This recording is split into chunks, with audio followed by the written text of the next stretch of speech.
The Cultural Resources Facility, also known as CRF, is a nonprofit consulting firm for archaeology. We have a trained archaeological staff that allows us to get these contracts with the Forest Service and other entities, and then we train up students. Got about 30 students that we are running through our program through various internships, and then we hire them on. And as they get better and better, they have more opportunity for experiencing the consulting world of archaeology. I have always kind of been interested in archaeology.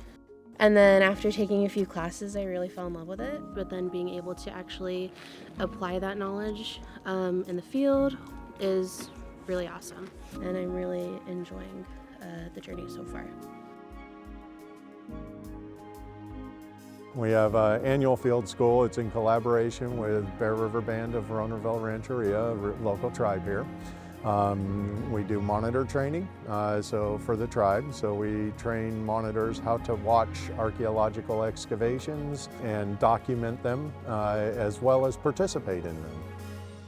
The tribe has been so welcoming to us in collaborating, and then for the students it's a great opportunity because they're able to see what it's like working with descendant communities, right? What's so important about it, what are the best practices, how to work as a team, and it's just a fantastic opportunity all around for everybody, myself included.